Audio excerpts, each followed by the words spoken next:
Ok, bueno, estamos grabando ahora. Muy buenas tardes. Entonces, damos la bienvenida nuevamente. Les voy a compartir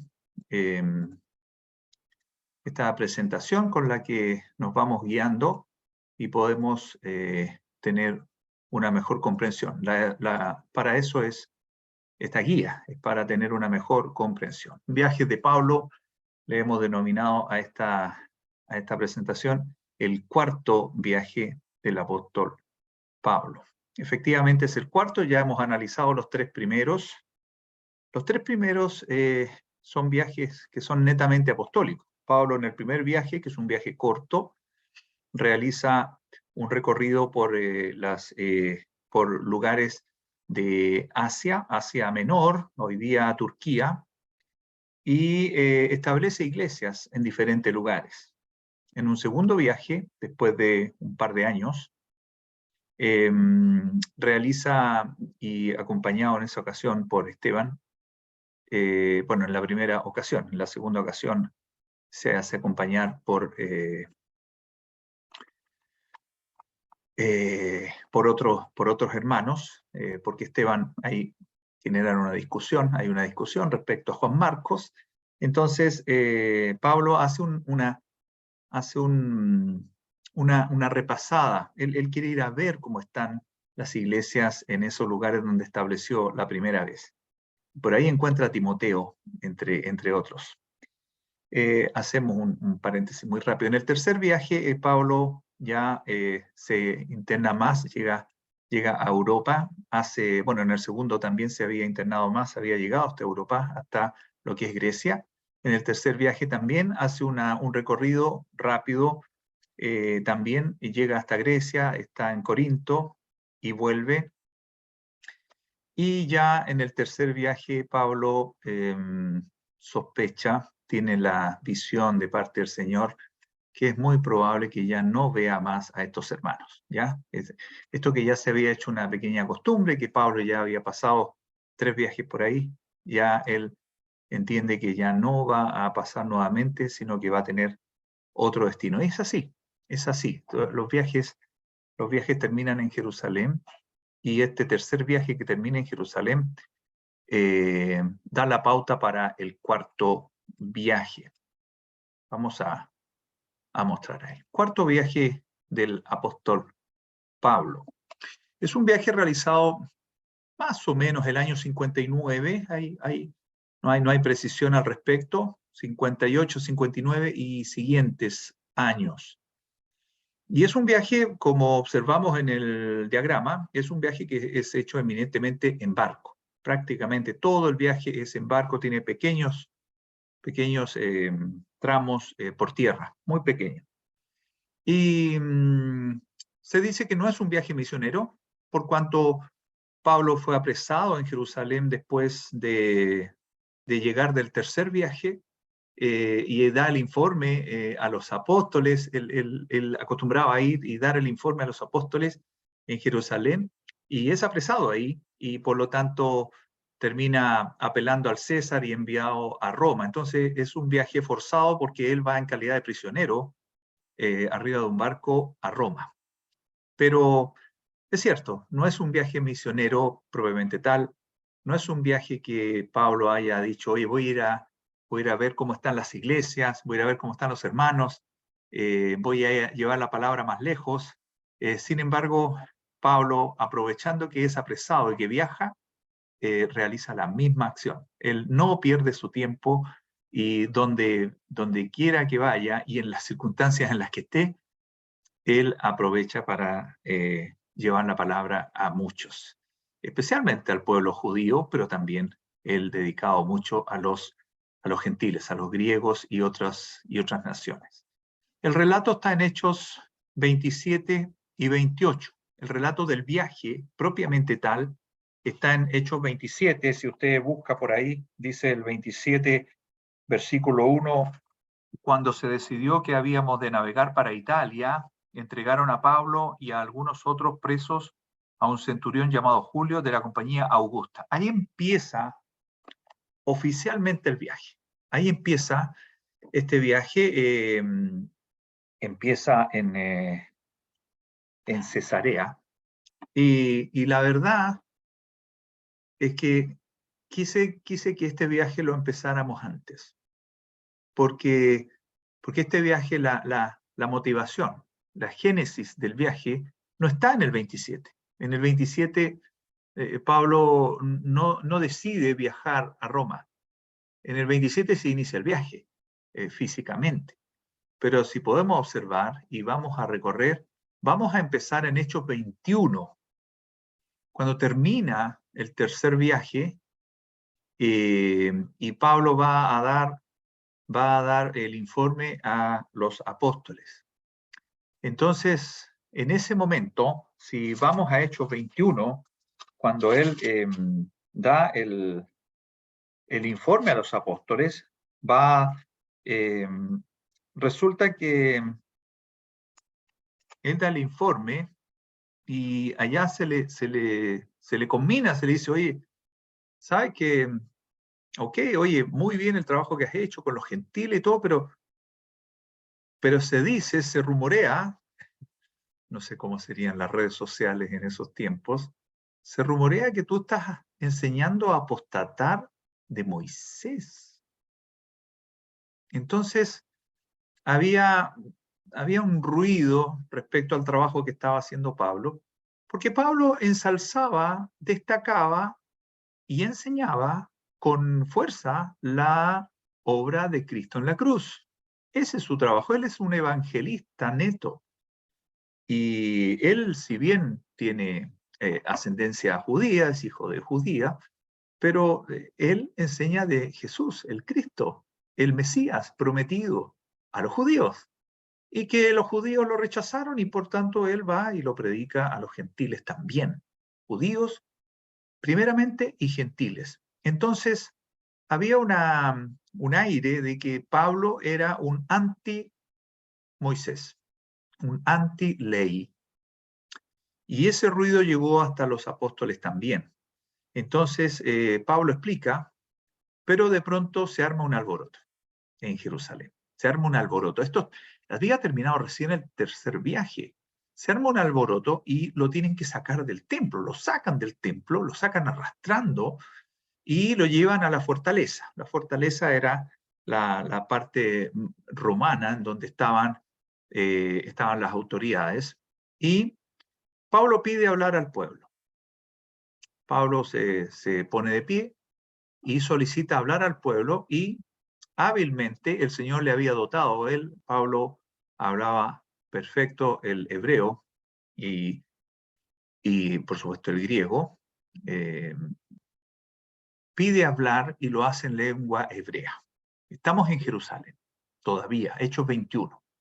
Y en Hechos 22, si pudiéramos seguir, si usted tiene una Biblia por ahí, pudiera usted leer, es bastante largo el relato, por eso vamos a ir haciendo un análisis, pero no vamos a ir leyendo versículo por versículo. En el 22, Pablo relata su conversión.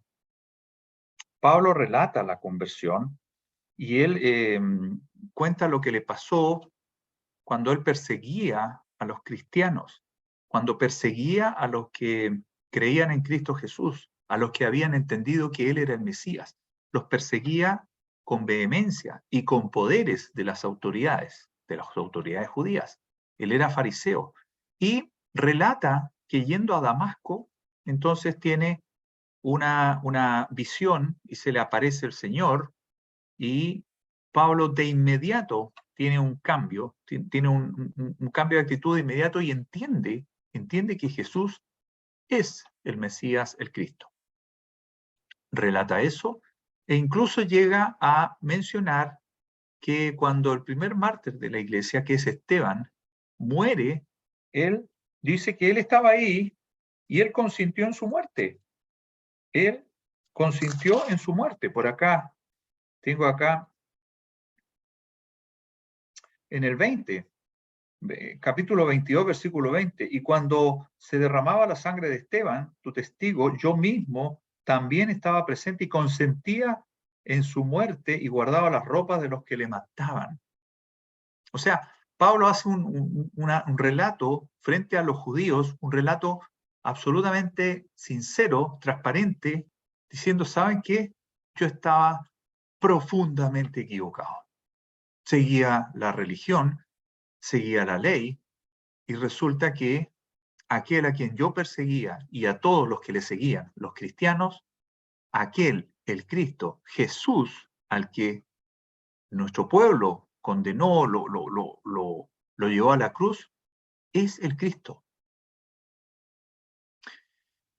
Bueno, esta estrategia de defensa, una estrategia transparente, una estrategia valiente, muy valiente, que a veces nosotros no la tenemos, a veces preferimos evitar comentarios y tal vez podríamos haber callado.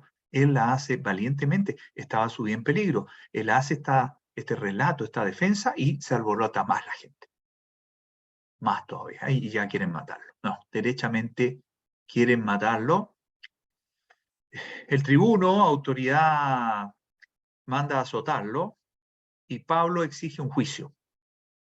Dice, oiga, ¿sabe qué? No me puede venir a azotar usted. No me puede poner en las cadenas, no me puede, si no hay un juicio. ¿Por qué? Porque yo soy ciudadano romano. ¡Wow! Se asustaron todos. Se asustaron los romanos, los judíos no querían nada, les daba lo mismo. Y Pablo apela a eso debido a que observa que su labor, el trabajo que el Señor le había encomendado estaba en peligro. ¿Por qué? Fíjense que Pablo no está pensando en que su vida está en peligro. Y él lo estaba.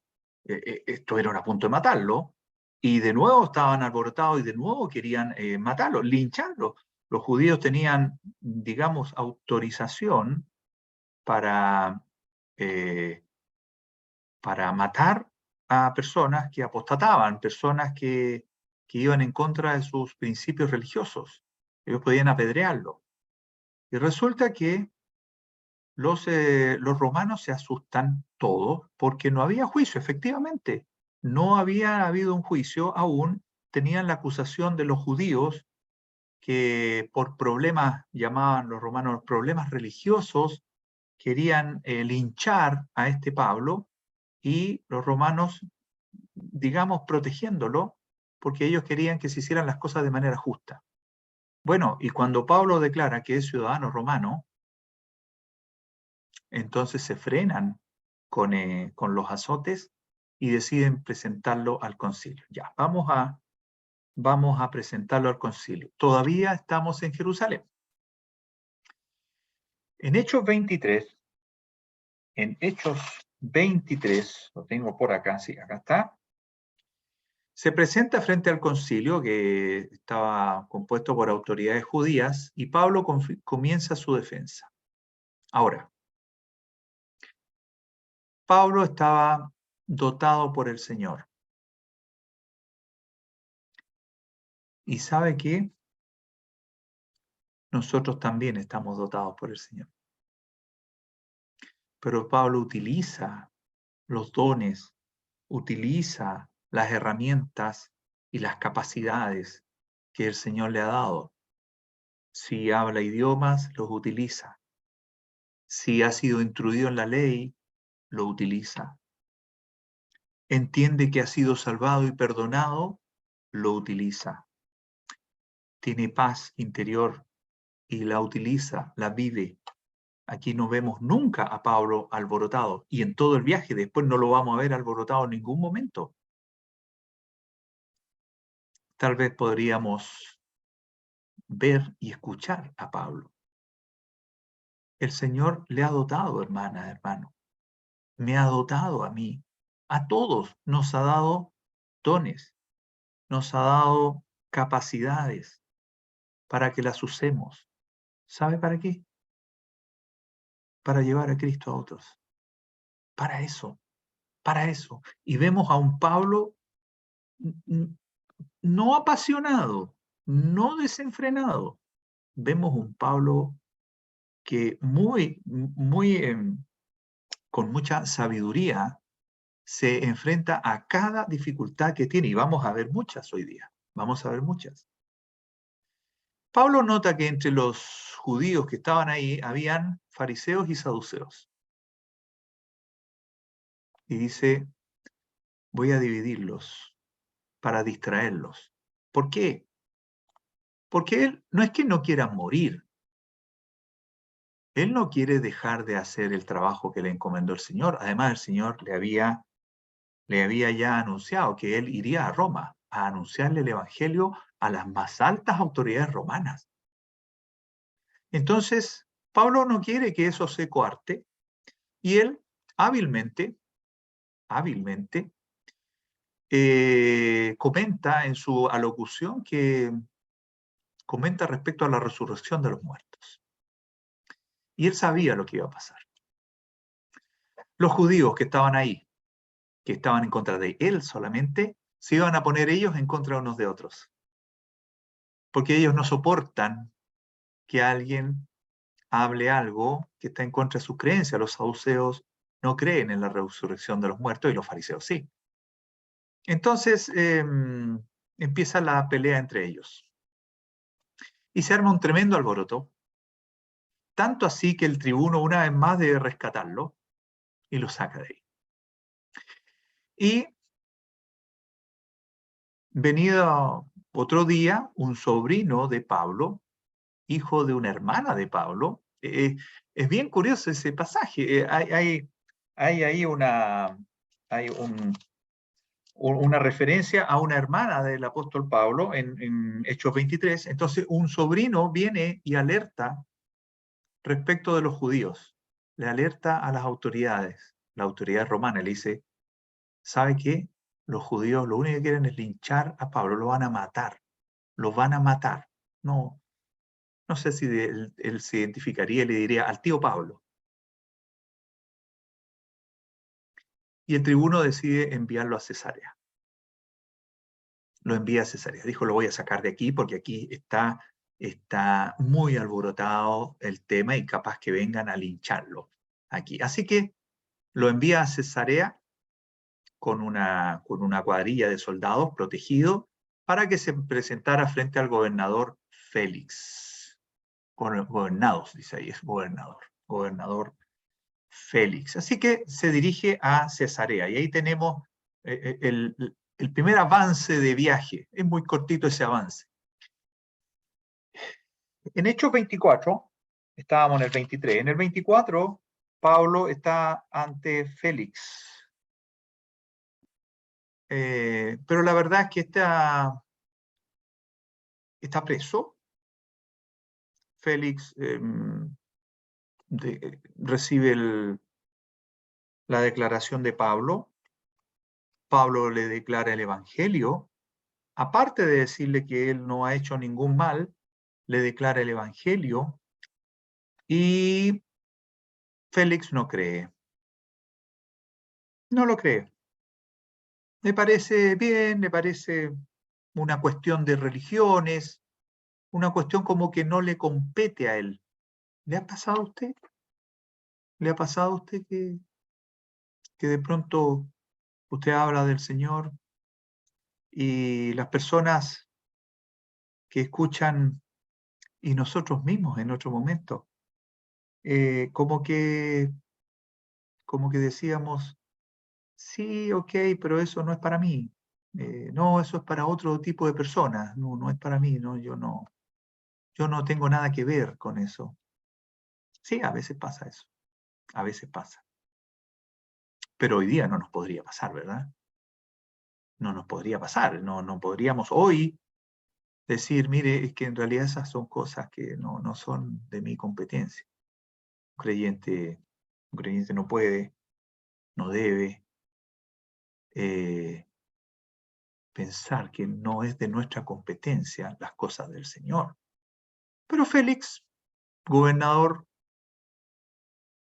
pasó 2 años ahí, en eso.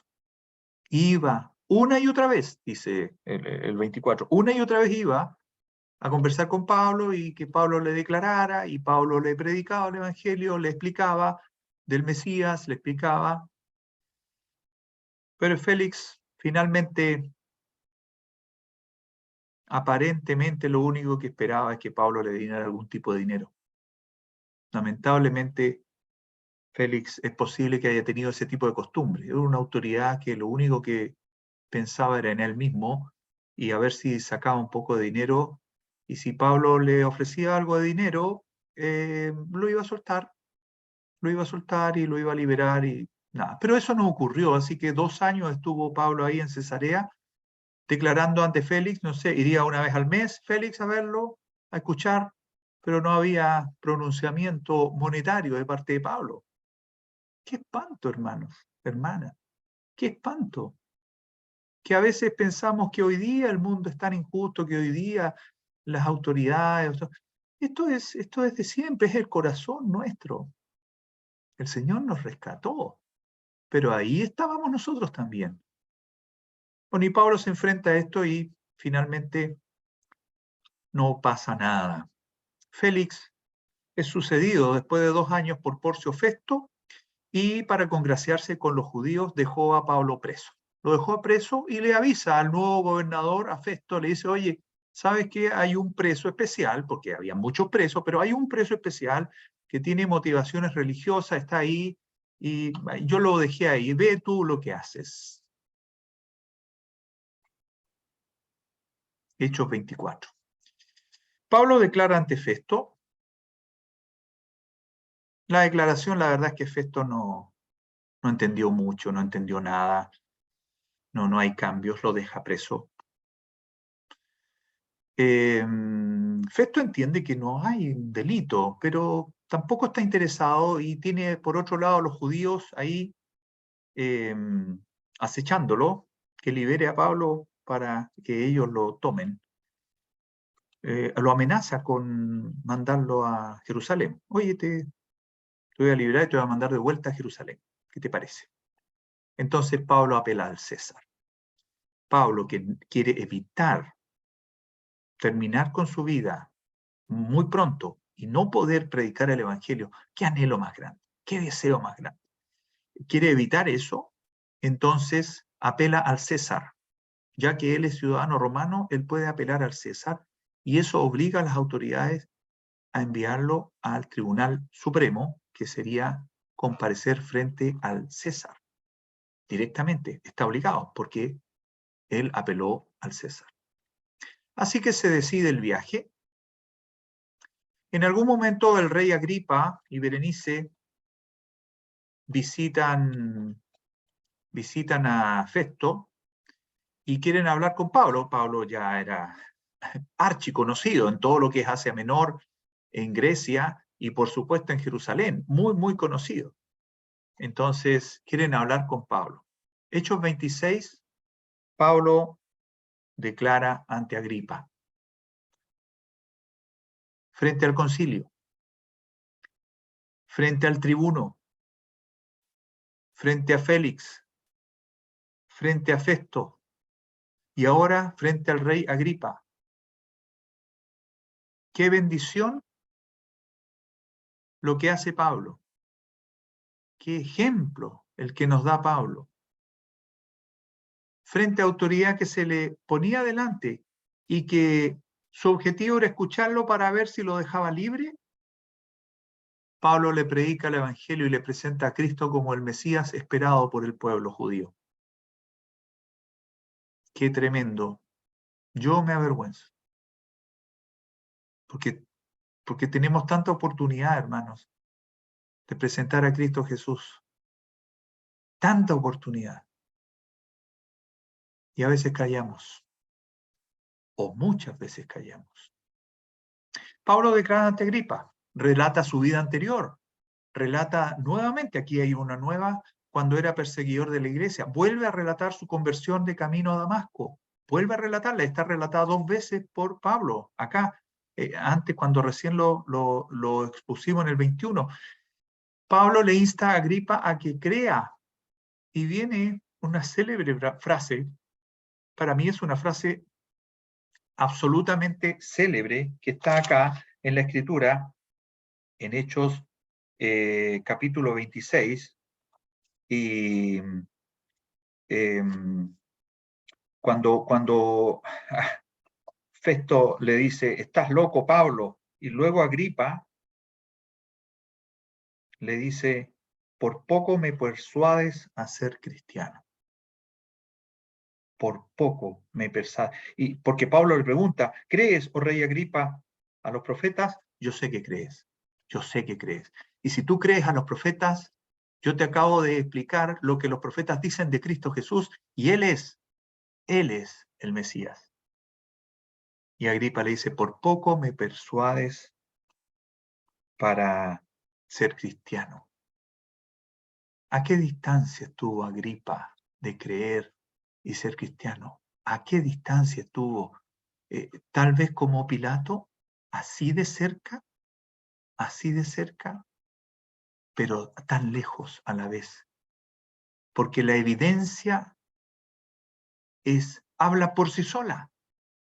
Sin embargo, tu corazón es el que no quiere creer, porque tú prefieres, o yo prefiero creer otra cosa, creer la mentira, creer en las obras, en mis obras, creer en mí, no en Cristo Jesús. Pablo es profundo en sus análisis. Por poco me persuades a ser cristiano. Mira, casi creo en Cristo.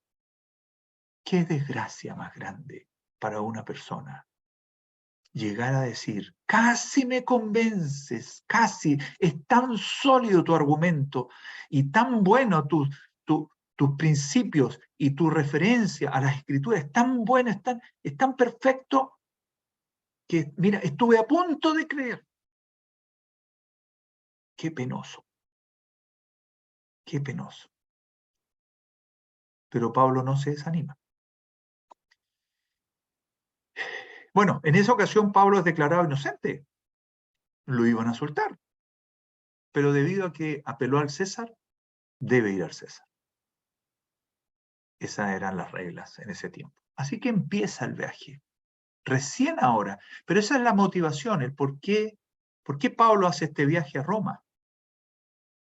De hecho, no pasó por ninguna de las localidades donde él había dejado iglesias y establecido ancianos. No pasó por ninguna. Este es un viaje que va por otra ruta eminentemente marítima y no pasa por las iglesias que visitaba siempre. No, porque él va prisionero. Juntan a Pablo con otros presos y los ponen en un barco. Van en barco hacia Sidón. Les acompañan, mire qué hermoso, Lucas y Aristarco. Aristarco de Tesalónica, Aristarco que estuvo con él en el tercer viaje.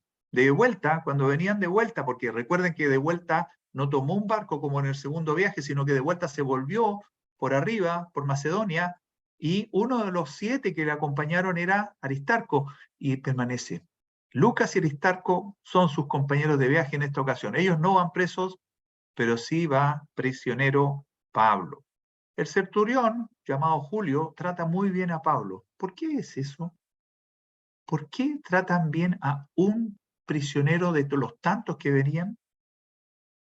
Bueno, yo estoy seguro que Pablo tenía un hablar diferente, un vestir diferente, un pensar diferente, un corazón y una generosidad muy diferente. A Pablo se le nota que es creyente. Es como a nosotros, que a veces decimos y preguntamos si se nos nota que somos creyentes. Y a veces nuestro comportamiento no es el adecuado y no se nos nota mucho y pasamos casi por una persona normal. No debiera nunca ser así, hermano, nunca debiera ser así.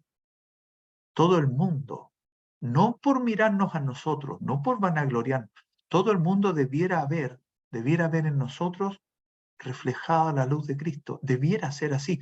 Pablo, estoy seguro que ve eso, toda la gente ve, y este centurión que iba a cargo lo trata muy bien, le da permisos especiales, le permite que pueda ir incluso donde sus amigos y que lo puedan atender. Es muy especial, pero ahora ya se embarcan, ahora ya no corren los permisos especiales, pero lo tratan muy bien. Se navega con viento algo cruzado hasta Mira. Luego, y con dificultad, se navega hasta Gnido, que es la zona de Rodas, ahí está, se navega hasta Mira, luego hasta Rodas, Gnido, y finalmente se llega a Puertos Buenos, ahí en la isla de Creta. Eso, ahí está con las animaciones correspondientes. Aquí no hay más noticias que eso. Simplemente se navega, es muy dificultosa la navegación, hay vientos cruzados, vientos complicados, se pasa muy mal por todo lo que es Chipre y después se llega a Mira, Rodas o Gnido y finalmente se llega a Creta, en la parte sur de Creta, la Cea y Puertos Buenos. Los marineros querían llegar a Fenice, que está acá, al otro lado de Creta, por acá en la punta, porque ellos acostumbraban en ese lugar pasar el invierno, era un lugar aparentemente de mejor pronóstico, de mejor espacio, pero Pablo advierte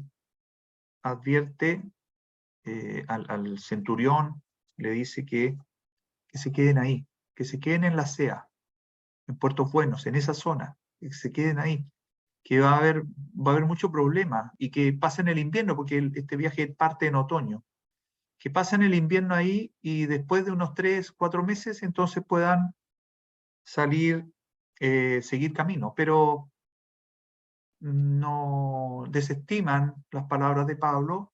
Aparentemente Pablo era escuchado, ¿ah? Era una persona escuchada. Perdón, parece que ahí está.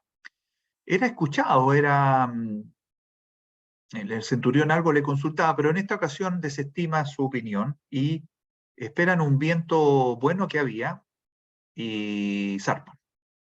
Dicen, no, vamos a aprovechar este viento sur que apareció, está muy bueno y con este impulso vamos a llegar seguramente muy bien, vamos a llegar de aquí de la Cea hasta Fenice, que está más o menos en la punta de Creta. Ellos deciden eso y esta brisa aparentemente favorable se transforma. La brisa, en Hechos 27, se transforma en tempestad. Aquí estoy. Se transforma en una tempestad. Es tan grande la tempestad que se ven obligados a dejarse llevar por el viento. Hay relatos, usted puede leer en el 27, hay bastantes detalles, pero estamos hablando que estuvieron 2 semanas con el viento incontrolable, se les había escapado el bote salvavidas, el esquife, después lo lograron recuperar, lo tuvieron que soltar después, cortan las anclas, habían tirado las anclas, las tienen que cortar. Todos asumen que morirán. 2 semanas, y ahí hemos hecho el diagrama con unos quiebres, porque no se sabe exactamente para dónde se fue y volvió el barco, hasta que llega en un momento en que empiezan a sondear y empiezan a sentir que la profundidad había bajado. La probaban con unos niveles, con unos cordeles, la probaban, probaron 20 metros, probaron de nuevo 15 metros. Entonces, aparentemente ellos se dan cuenta que podían venir, podían estar llegando a alguna tierra firme, desconocían dónde estaban muy desorientados, fue tremendo y de pronto encallan en un lugar, se rompe el barco, se quiebra, empieza a entrar agua, caen tablones, cae todo y se viene el naufragio. Se viene el naufragio, aquí en esta zona, en el mar Adriático, muy cerca de la isla de Malta, ¿ok? El naufragio se termina, en esta zona ocurre todo lo que es la tormenta y el ir y venir. Pero ya muy cerca de la isla de Malta, prácticamente en la orilla, se produce el naufragio. La embarcación venía muy deteriorada, encallan, se rompe, y los presos se iban a empezar a tirar al agua para ir a la orilla nadando. Ya se veía la playa, no sabían qué lo que era, y los iban a matar.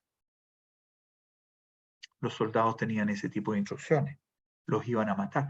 No sé si usted se recuerda al carcelero en Filipos. El carcelero en Filipos, cuando ve que hay un terremoto, que se abre en la celda, se iba a matar él, porque estaba solo y no tenía capacidad para controlar a los presos que se le iban a arrancar. Bueno, acá pasa algo parecido, pero acá los soldados sí eran hartos, o sea, iba un centurión, en teoría iban cerca de 100 soldados, en teoría, pero en total eran 276 personas en la embarcación.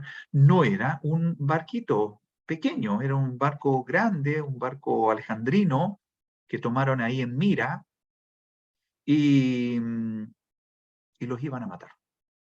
Iban a matar a los presos, porque eso era más honroso que llegar al destino y decir que se les habían arrancado. Es la instrucción que tenían ellos, así de simple. Pero ¿sabe qué? Eso era opinión de los soldados. El que mandaba era el centurión. Y el centurión, que tenía un gran aprecio a Pablo, ¿cómo es posible que el guardia, el jefe de los guardias, le tenga aprecio a un prisionero? Él no era un prisionero VIP, no existían esas cosas en esos tiempos. Hoy día tal vez hemos visto algunas cosas de esas, hoy día, pero en esos tiempos no. Sin embargo, el centurión da la orden de que no. Más encima, Pablo les había hablado en muy buenos términos, mientras estaban en la tormenta, al final de la tormenta, les había hablado en muy buenos términos respecto a que Dios le había revelado que ninguno de los presos y ninguno del barco iba a perecer, pero que si el barco se iba a ver dañado. O sea, el Señor le anuncia a Pablo que el barco se iba a desintegrar, pero que los presos y nadie iba a morir, nadie, absolutamente nadie, de los 276. Y él se lo comunica a todos para darles tranquilidad, para darles paz, porque en realidad estaban todos muy, muy alborotados, 2 semanas y tanto con tormenta, y ¿saben qué? Reina la paz, la cordura, la sensatez en todos. Se tiran todos al agua, se agarran algunos de un madero, se agarran otros de otras cosas, llegan a la orilla y se salvan todos y no se escapa ninguno. Eso es un milagro. Es un milagro. Y lo había anunciado Pablo, lo había anunciado 1, 2 o 3 días antes. Pablo preso, metido en una tormenta, en un barco que se está desarmando, dependiendo del Señor en todo momento. Otro punto para anotar en nuestra vida cuando a veces desesperamos por algo que nos pasa. Y puede ser, usted hermano, usted sabe, y yo sé, nosotros, nadie anda contando las cosas por las que pasamos, penurias, penas, dificultades materiales, dificultades espirituales. Pablo no soltaba su dependencia del Señor. Incluso podría haber desaparecido con todo el barco y no habríamos sabido nunca más de él. Pero el Señor le dijo que no, que lo iba a proteger, y ahí estuvo. Y llegó, ¿habrá llegado agarrado de una tabla? No estaba el barco del bote salvavidas, así que llegaron todos como pudieron a la orilla, llegaron a Malta. Después supieron que era una isla llamada Malta. A salvo ya supieron que se llamaba Malta la isla. La gente en Malta se portó muy amable, dice Lucas, quien escribe este libro, que fueron tremendamente amables, los trataron súper bien. La gente de Malta, Malta es una isla que fue anexada al Imperio Romano. En Malta habían nativos, gente totalmente naturales de ahí. De hecho, así se habla, en esos mismos términos, se habla de los malteses. Eh, se habla acá, dice, lo, los naturales nos trataron con no poca humanidad, o sea, con mucha humanidad, eran los naturales, por decir algo así como los indígenas, la gente propia del lugar. Era una isla que había sido anexada al Imperio Romano, pero que hablaban un idioma bien particular, bien especial. Entonces, no hablaban griego ni hablaban en italiano, tenían un idioma particular, una mezcla, pero fueron tremendamente amables con Pablo y con todos, con el centurión, los soldados y los presos. Los acogieron ahí. En ese lugar es donde a Pablo lo muerde una víbora, pero no le pasa nada. Y de hecho todos los naturales de ahí, los indígenas, vieron eso y estaban esperando que se muriera Pablo, porque ellos sabían, conocían esa víbora y dijeron, uy, pobre de él, hasta aquí le llegó. Estaban esperando que se empezara a hinchar y que se cayera desplomado a las pocas horas. Y no pasó nada, a Pablo no le pasó nada. Pablo es hospedado con los demás. Hay un principal, un hombre que era propietario de varios lugares por ahí, y su padre estaba muy enfermo, tenía fiebre debido a una disentería. Ese hombre estaba desahuciado. Nadie sabía, pero en realidad estaba listo. Se iba a morir. Y Pablo lo sana. Y empiezan a traer más gente y Pablo la sana también. La estadía en Malta fue un oasis de paz. Fue, fue, fue como sanarse de esta terrible tragedia del naufragio y de la tormenta anterior. El naufragio finalmente fue casi en la costa de Malta. En las 2,5 semanas anteriores fueron en el mar Adriático y iban y venían. Eso sí que tiene que haber sido terrible. 2,5 semanas. Bueno, dice la escritura que después en el 28 zarpan a Siracusa, ya en la isla de Sicilia. Luego van a Regio y a Pozzuoli. Y finalmente llegan a Roma. Los vienen a buscar. ¿Eh? Se enteraron en Roma algunos hermanos, judíos, creyentes, cristianos, se enteraron y vienen a buscarlo y lo salen a encontrar antes de que lleguen a Roma. Sabe que los presos fueron entregados al prefecto militar. Entendamos, los presos fueron entregados a un carcelero, a un señor porque iban para Roma, no sé si a ser juzgados o a ser ejecutados. No sabemos de los otros presos. Sin embargo, a Pablo no lo llevaron al prefecto militar. Como le digo, o iban para un juicio definitivo o iban derechamente al patíbulo, a ser muertos por sus fechorías. Sin embargo, a Pablo no lo entregan al prefecto. A Pablo se le permitió vivir aparte. Se le permitió vivir con un soldado que le custodiaba.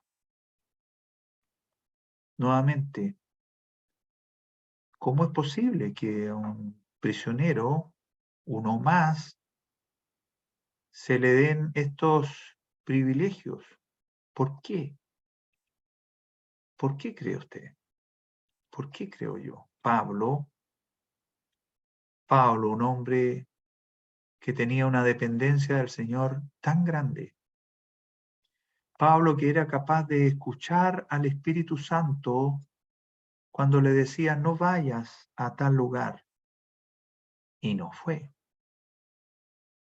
Pablo, que era capaz de escuchar al Señor cuando iba camino a Damasco y el Señor le dice, ya está bueno de darme golpes y golpes, te estás dando golpes tú mismo contra un gran aguijón.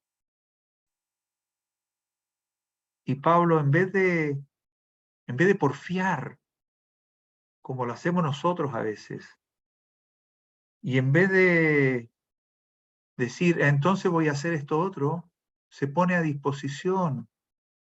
Y un Pablo que le dice al Señor, ¿qué quieres que haga? Es la gran lección que podemos sacar de estos 4 viajes. Voy a incluir este viaje como un viaje misionero. Es que Pablo se lo pasó todo el rato hablando del Señor. Pablo se lo pasó todo el rato dependiendo del Señor. Pablo se lo pasó todo el rato haciendo referencia a los profetas, de cómo hablaban de Cristo y que Jesús era el Cristo. Él lo tenía que asociar, porque los judíos conocieron a Jesús, sabían quién era Jesús y lo tenían por un maestro, pero no por un Mesías. No era el Mesías para ellos, y Pablo demostraba que es Cristo el Mesías, que no es otro, que no hay que seguir esperando, que ya llegó, que ya vino y que ya hizo lo que tenía que hacer. Y tenemos un Pablo demostrando con hechos lo que había pasado en su vida, con una energía que parece que no se acaba, con una resiliencia, esa capacidad de caer pero volverse a parar, como si no le hubiera pasado nada.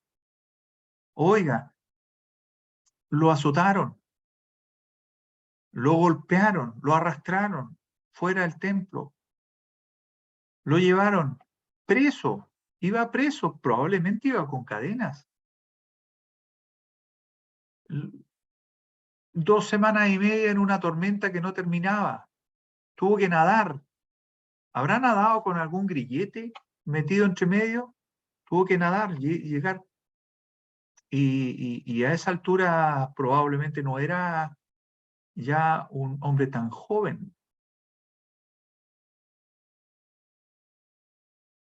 Es la gran lección de estos 4 viajes misioneros.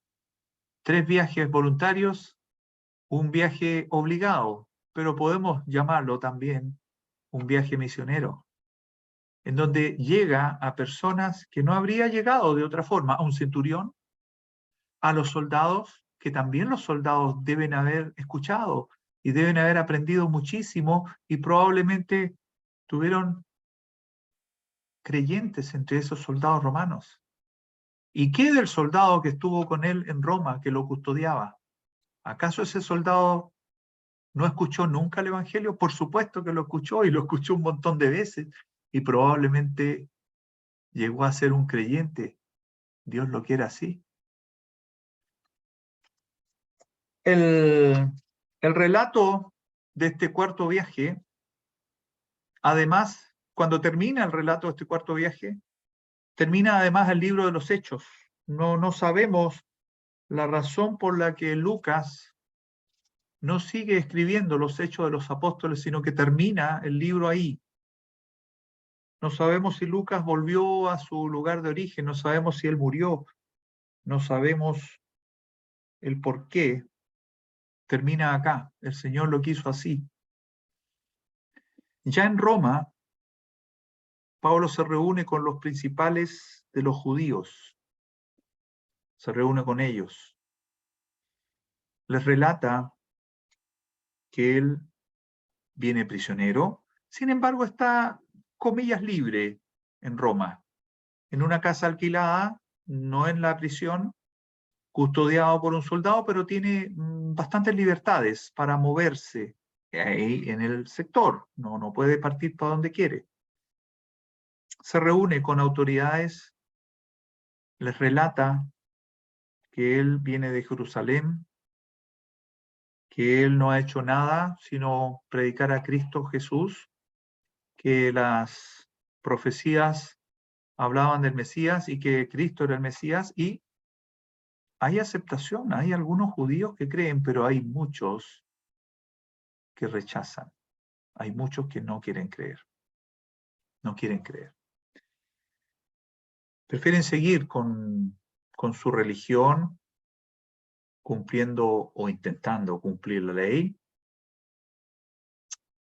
y no reconociendo que el Mesías vino, menos que vino y que el propio pueblo lo rechazó, menos. O sea, definitivamente no puede ser ese el Mesías.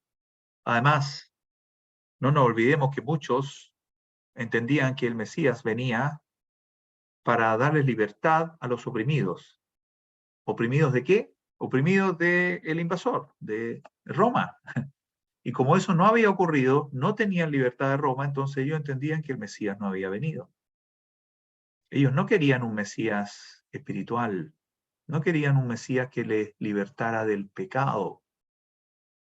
Ellos querían un Mesías que les libertara de la opresión.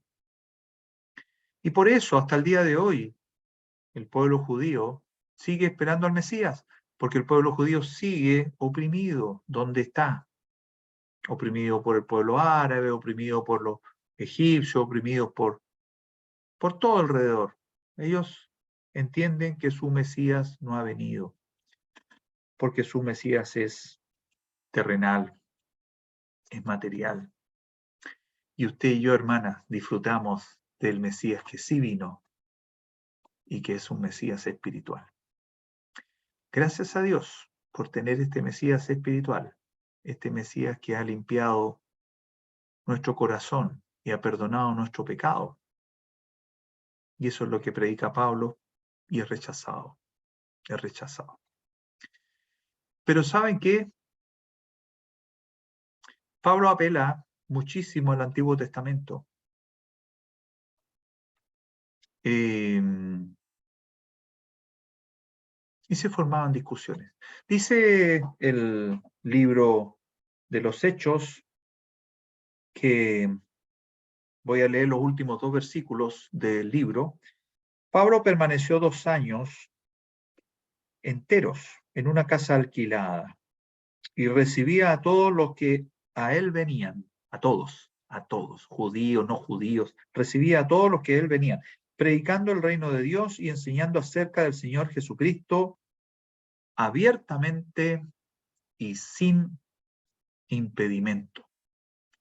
El Señor bendice finalmente esta estadía de Pablo en Roma, pero no tenemos información respecto a si él compareció ante el César y en qué situación quedó. Hay relatos históricos, pero en la Escritura no los tenemos. Hay algunos relatos que indican que el apóstol Pablo finalmente fue liberado, pero al poco tiempo después fue vuelto a tomar preso y finalmente fue ejecutado. Hay relatos, pero no los tenemos en la Escritura. Hay algo de libros históricos que podríamos acudir a ellos si es que queremos saber, pero ¿sabe qué? Me quedo con lo que está en la Escritura, la dedicación de Pablo, para traer un pequeño porcentaje a mi vida,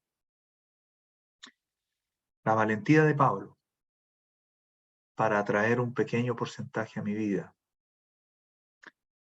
la dependencia de Dios que tenía Pablo, para traer un pequeño porcentaje a mi vida. Sed imitadores de mí, así como yo soy de Cristo, dijo Pablo en una ocasión. Estando en Roma, en esos 2 años, él escribe varias cartas. Varias cartas fueron escritas estando él en Roma, que quiero destacar la carta a los Efesios, que fue el punto el centro de operaciones que tuvo Pablo en su tercer viaje. Es un lugar neurálgico ahí en Asia Menor. Esa carta fue escrita por Pablo a los Efesios. Léala, porque tiene un sentido especial y se nota que fue escrita estando allá. Pablo pasó sus últimos años, es muy posible que los haya pasado con cierto grado de tranquilidad en cuanto a que ya no fue hostigado y molestado por el pueblo judío. A lo más por algunos judíos en Roma que no creían en el Evangelio. Pero Pablo nos muestra que hay mucho camino por recorrer en la vida cristiana. Pablo nos muestra cuál debiera ser nuestra diaria dedicación. Él se dedicó de lleno a ser un misionero, pero también nos mostró que en las cosas cotidianas de la vida también se puede ser misionero. No es necesario que usted se ponga un traje de misionero y deje su trabajo y deje su lugar y deje todo, como lo hizo él, para ser misionero. Podemos ser misioneros en nuestra casa, con nuestras familias, con nuestros queridos que tal vez, al igual que los judíos, no quieren reconocer a Cristo Jesús como el Mesías, el Salvador. Tenemos todos esa situación, seguramente en nuestras casas la tenemos. O ser misioneros en nuestro trabajo, con el día a día, tal vez sin hablar mucho. Tal vez consiguiendo lo que Pablo consiguió, tal vez sin pedirlo, que el centurión le tratara de una manera muy especial, que los naturales de Malta le trataran de manera tan especial, tan cariñosa, tan amorosa. De hecho, ellos, los de Malta, al principio creyeron y dijeron, este hombre es un delincuente, definitivamente es un delincuente, es lo peor que hay. Mira, lo persiguen las maldades, casi se muere en un naufragio, y como se salvó el naufragio, ahora la justicia lo persigue y lo mordió la serpiente, así que ahora sí que se va a morir, porque este hombre es un bandido de los más grandes que hay, la justicia lo persigue. Sin embargo, ellos, por alguna razón, se dan cuenta que no es un bandido, y lo tratan con una amabilidad excepcional. ¿Te tratan con amabilidad? Qué bien, qué bien.